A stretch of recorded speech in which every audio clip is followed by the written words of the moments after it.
రాజులు 2వ గ్రంథము 14వ అధ్యాయము. ఇశ్రాయేలు రాజును యెహోయాహాజు కుమారుడునైన యెహోయాషు ఏలుబడిలో 2వ సంవత్సరమందు యూదా రాజును యోవాషు కుమారుడనైన అమజ్యా రాజాయెను. అతడు ఏలనారంభించినప్పుడు 25 ఏండ్ల వాడై యెరూషలేమునందు 29 సంవత్సరములు ఏలెను. అతని తల్లి యెరూషలేము కాపురస్తురాలైన యెహోయద్దాను. ఇతడు తన పితరుడైన దావీదు చేసినట్టు చేయకపోయినను యెహోవా దృష్టికి నీతి గలవాడై తన తండ్రి అయిన యోవాషు చేసిన ప్రకారము చేసెను. అయితే అతడు ఉన్నత స్థలములను కొట్టివేయలేదు. జనులు ఇంకను ఉన్నత స్థలములలో బలులనర్పించుచు ధూపము వేయుచూ నుండిరి. రాజ్యమందు తాను స్థాపింపబడిన తరువాత రాజగు తన తండ్రిని చంపిన తన సేవకులను అతడు హతము చేయించెను. అయితే కుమారుల దోషమును బట్టి తండ్రులకు మరణశిక్ష విధింపకూడదు, తండ్రుల దోషమును బట్టి కుమారులకు మరణశిక్ష విధింపకూడదు. ఎవని పాపము నిమిత్తము వాడే మరణశిక్ష నొందును అని మోషే వ్రాసి ఇచ్చిన ధర్మశాస్త్రమందు యెహోవా ఇచ్చిన ఆజ్ఞను బట్టి ఆ నరహంతకుల పిల్లలను అతడు హతము చేయలేదు. మరియు ఉప్పులోయలో అతడు యుద్ధము చేసి ఎదోమీయులలో 10,000 మందిని హతము చేసి సెలా అను పట్టణమును పట్టుకొని దానికి యొక్తయేలని పేరు పెట్టెను. నేటి వరకు దానికి అదే పేరు. అంతటా అమజ్యా ఇశ్రాయేలు రాజైన యెహూకు పుట్టిన యెహోయాహాజు కుమారుడైన యెహోయాషు నొద్దకు దూతలను పంపి, మనము ఒకరినొకరము దర్శించున్నట్లు నన్ను కలియ రమ్మని వర్తమానము చేయగా, ఇశ్రాయేలు రాజైన యెహోయాషు యూదారాజైన అమజ్యాకు ఈలాగు వర్తమానము పంపెను. లెబానోనులోనున్న ముండ్ల చెట్టొకటి నీ కుమార్తెను నా కుమారునికిమ్మని లెబానోనులోనున్న దేవదారు వృక్షమునకు వర్తమానము పంపగా, లెబానోనులోనున్న దుష్టమృగము వచ్చి ఆ ముండ్ల చెట్టును త్రొక్కివేసెను. నీవు ఎదోమీయులను హతము చేసినందున నీ హృదయమందు నీవు అతిశయపడుచున్నావు.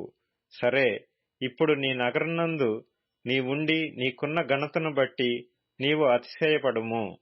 నీవు మాత్రముగాక నీతో కూడా యూదావారును కూలునట్లుగా నీవెందుకు అపాయములో దిగుదువని చెప్పినను అమజ్యా విననొల్లనందున ఇశ్రాయేలు రాజైన యెహోయాషు బయలుదేరి యూదా సంబంధమైన బెత్షెమెషు పట్టణము దగ్గర తానును యూదారాజైన అమజ్యాయును కలిసి కొనగా, యూదావారు ఇశ్రాయేలు వారి ఎదుట నిలవలేక అపజయముంది అందరును తమ తమ గుడారములకు పారిపోయిరి.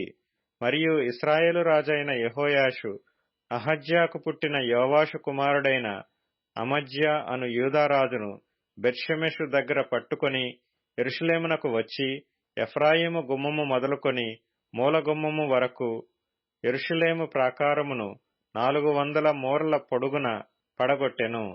మరియు యెహోవా మందిరమునందును రాజనగరునందును కనబడిన బంగారము, వెండి మొదలైన సమస్త వస్తువులను పట్టణస్థులలో కుదువ పెట్టబడిన వారిని తీసుకొని షోమ్రోనునకు వచ్చెను.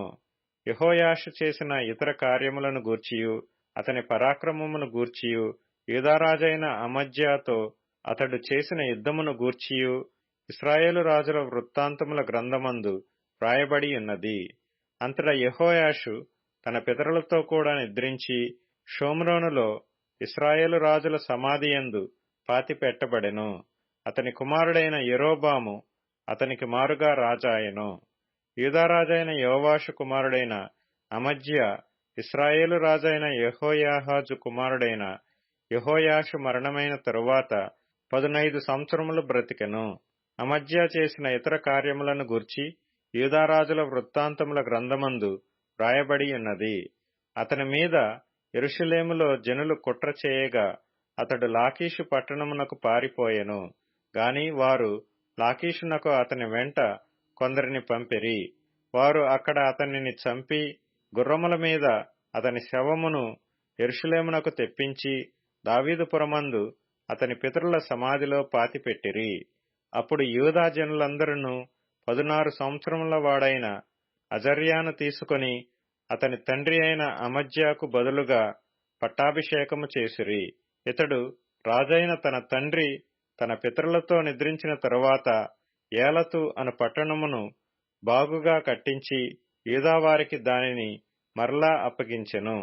యూదారాజును యోవాషు కుమారుడనైన అమజ్యా ఏలుబడిలో 15వ సంవత్సరమందు ఇశ్రాయేలు రాజైన యెహోయాషు కుమారుడగు యరొబాము షోమ్రోనులో ఏలనారంభించి 41 సంవత్సరములు ఏలెను.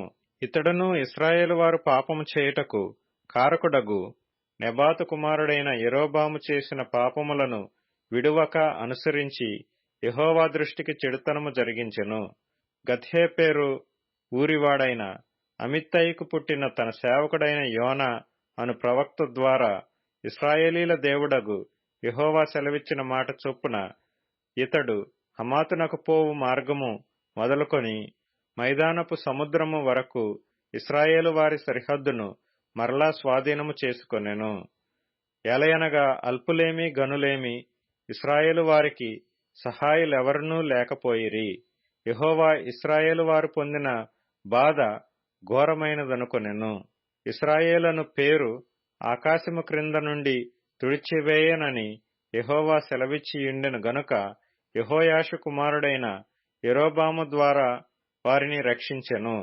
యరొబాము చేసిన ఇతర కార్యములను గూర్చియు అతడు చేసిన దానినంతటినీ గూర్చియు అతని పరాక్రమమును గూర్చియు అతడు చేసిన యుద్ధమును గూర్చియు దమస్కు పట్టణమును యూదావారికి కలిగియున్న హమాతు పట్టణమును ఇశ్రాయేలు వారి కొరకై అతడు మరలా పట్టుకొనిన సంగతిని గూర్చియు ఇశ్రాయేలు రాజుల వృత్తాంతముల గ్రంథమందు వ్రాయబడి ఉన్నది. యరొబాము తన పితరులైన ఇశ్రాయేలు రాజులతో కూడా నిద్రించిన తరువాత అతని కుమారుడైన జకర్యా అతనికి మారుగా రాజాయెను.